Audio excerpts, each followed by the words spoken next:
dear students, this video is a continuation of the previous chapter that we have taken, that is chapter 1, Political Science Challenges of Nation Building. So we'll proceed on with part 2, that is chapter 1, Challenges of Nation Building. Now we will see reorganizations of states. As I've mentioned earlier, there were 565 princely states in India at the time of independence. The integration of these princely states were of great concern for free India. Some of the considerations for bringing princely states within Indian Union were threat to India's strength and solidarity. The princely states obtained independence under Indian Independence Act 1947, where they were given the choice either to remain under personal rule or to join India or Pakistan. So most of the rulers of those provinces intended to become an independent monarchies. Thus, the independent monarchies under the autocratic rulers was a serious threat to India as free nation. The second consideration for bringing princely states within Indian Union were ruled by autocratic kings. Most of the princely states were ruled by the autocratic kings, and they are autocratic in character as well. So these have degraded the values of representative and democratic institutions. Therefore, there was a need to bring those princely states within Indian Union. The third is danger of anarchy and chaos. There were possibilities that ruler of the princely states go against the will of the people, or they did not listen to the people. So the people would rise in revolt, leading to chaos and anarchy in the state. Thus, freeing people from such situations was the urgent need of the national leaders. Integration of Junagadh. So regarding the organizations and reorganizations of all the states, integrations of all the states within Indian Union, Sardar Badal took the lead or stood in the forefront in reorganizing different princely states after independence. So we will start with integration of Junagadh. Junagadh was ruled by a Muslim Babi dynasty. With the independence of India in 1947, the princely states were left by the British to decide their future. That is, they were given the choice either to join India or Pakistan or to remain independent. The constitutional advisor to the Nawab of Junagadh indicated to Lord Mountbatten that Junagadh should join India. However, on 15 August 1947, the Nawab of Junagadh announced that Junagadh had acceded to Pakistan. On hearing that, majority of people of Junagadh revolted, leading to near collapse of the state. On people's demand, Indian government sent troops to Junagadh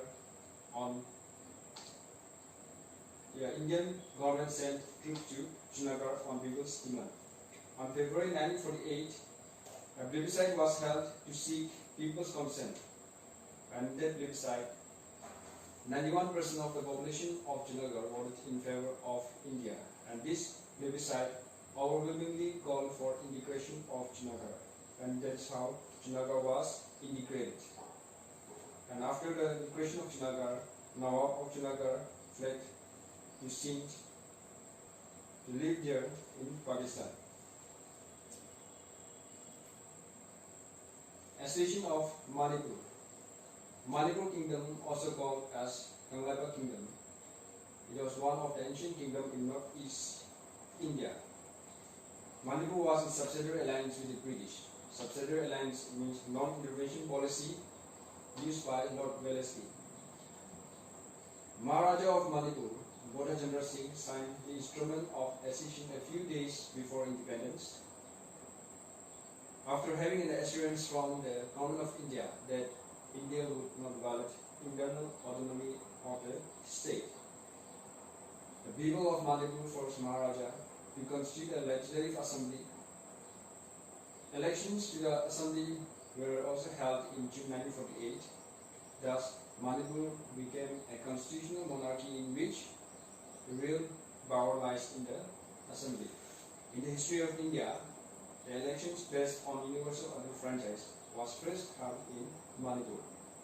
But the merger of Manipur with India became a matter of serious debate in the Legislative Assembly. Manipur Congress voted for the merger, but the other parties opposed to it. The Government of India, out of no options, had to pressurize Maharaja Bhola Chandra Singh to sign a merger agreement in September 1949. Thus, Manipur was successfully acceded to India. The state of Hyderabad. Hyderabad was ruled by a Muslim ruler called Nizam over a large Hindu population. The Nizam was unjust and tyrannical, and when the British gave the choices to either to remain in India or with Pakistan or to remain as independent, the Nizam of Hyderabad chose to remain independent when given a choice by the British. He recruited Muslims aristocracy known as Razakars under Qasim Ravi. They were responsible for the most barbarous and inhuman atrocities in the state of Hyderabad. On July 1946, the peasants of Telangana region rose in revolt against the Nizam. In November 1947, Nizam entered into a standstill agreement with Indian government. However, despite of the agreement, communal and separatist activities of Razakars continued to cause great trouble in the state. In September 1948, India gave ultimatum to Nizam to accept India's terms and conditions. Indian troops took action and the Nizam forces were also made to surrender. Qasim Ravi arrested and his organizations were also disbanded. And on 26 January 1950, Hyderabad was formally acceded to the Indian Union. State of Jammu and Kashmir. Jammu and Kashmir was under the full control of Maharaja Hari Singh. 77% Muslims, 20% Hindus, and the rest Sikhs and Buddhists in Jammu and Kashmir. On October 24, 1947, Maharaja Hari Singh informed the government of India about the critical situations.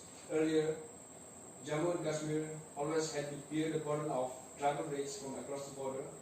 Soon after independence, there were always fightings and plundering which had erupted all over the Kashmir Valley. So on the information of Maharaja Hari Singh, on October 25, 1947, BBC reached Srinagar to look into the matter. On 26, 1947, Jammu and Kashmir formally acceded. However, Pakistan continued to occupy a large chunk of Kashmir territory which were illegally seized. On October 31, 1947, interim administration was set up with Sheikh Abdullah as its president. On December 31, 1947, the Government of India also appealed to the United Nations Security Council to put an end to Pakistan's act of aggression. Jammu and Kashmir was accorded after the accession a special status under Article 370 of the Indian Constitution.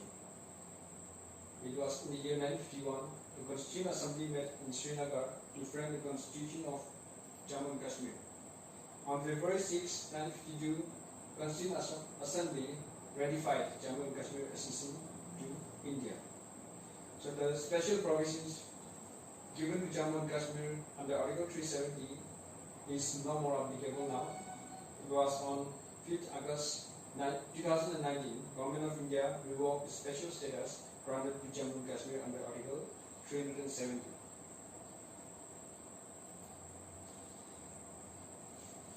Merger of Pondicherry, also called Puducherry. Pondicherry was under French control since 17th century. French had converted this territory into a flourishing trade center in the 17th century. After independence, there was an urge for freedom in French settlement and it became more pronounced. On 15 August 1947, the citizens of Puducherry held a public meeting and declared their wishes in favor of merger with India. On June 1948, India and France agreed to hold a referendum in which people were given the choice to merge Puducherry to India. However, the referendum failed and the possibility of free and fair elections also failed because of some mischievous elements in Puducherry. In 1951, French government communicated to the government of India about the difficulties in holding the referendum. On October 9, 1954, a joint declaration regarding the transfer of Puducherry was made between the government of India and French government. On November 1954, French settlement was officially transferred to India.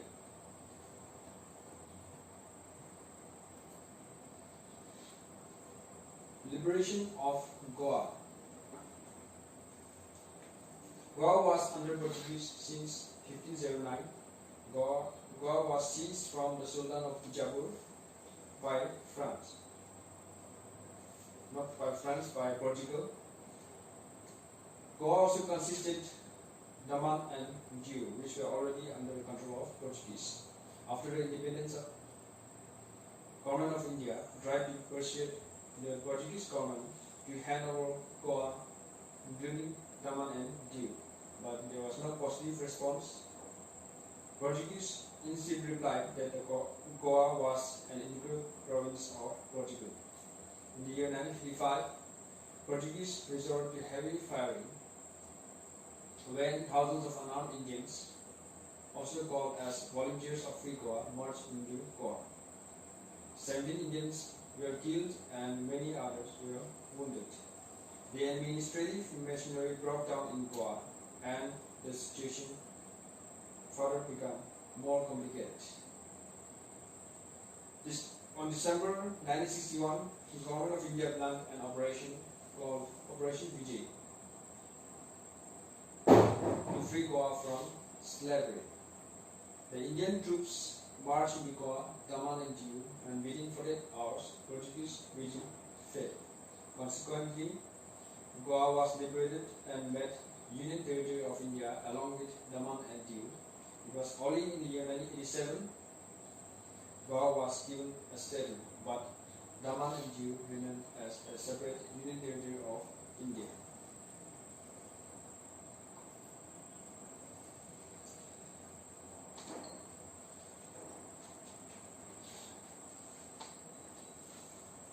Next, we have linguistic reorganizations of states. The linguistic reorganization of states means the reorganization of states based on language. After the independence of India, many people and Indian statesmen felt the need of reorganization of states based on language. Therefore, on people's demand, in the year 1948, a committee was set up by the government of India to examine the problem. But this committee rejected language as a basis of state. However, the demand for separate states on the basis of language escalated in Hyderabad and Madras. Telugu-speaking people had been agitating for a separate Andhra state.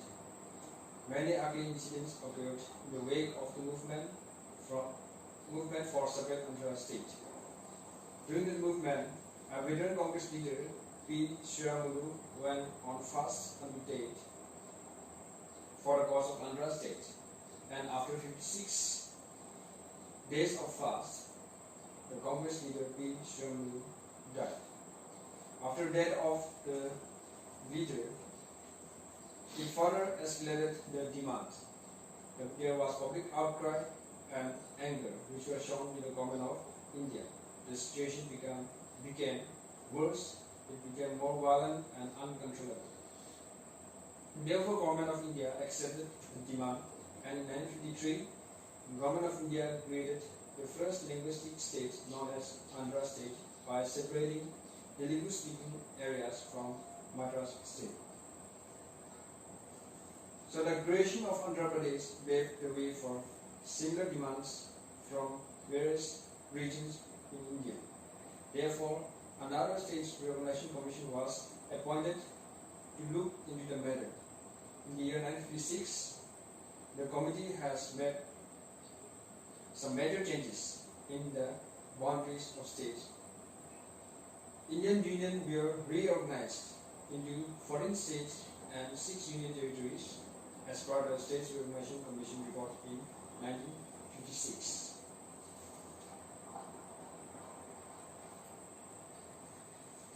So some of the subsequent development in creation of new states, where we will see in 1960, Gujarat came into being by separating Gujarati speaking areas from former Bombay. In the year 1966, Haryana came into being. Not 1966, in the year 1963, Nagaland came into being. In the year 1966, Haryana came into being, dividing Punjab state into two distinct states, that is Punjab and Haryana. In the year 1972, Manipur, Meghalaya and Tripura was carved out from larger Assam. In the year 1975, Sikkim was created. In 2000, Chhattisgarh, Uttarakhand and Jharkhand grew out of Madhya Pradesh. Bihar and UP was also created in the same year. In the year 2014, Telangana was created. Presently, in India, there are 29 states. So with this, we have come to the end of the chapter, that is chapter 1, Challenges of Nation Building. So I hope this video will be helpful for each and every one of you, and we'll come up with the next lesson, that is chapter 2, in the coming days. So all the best and stay home, stay safe.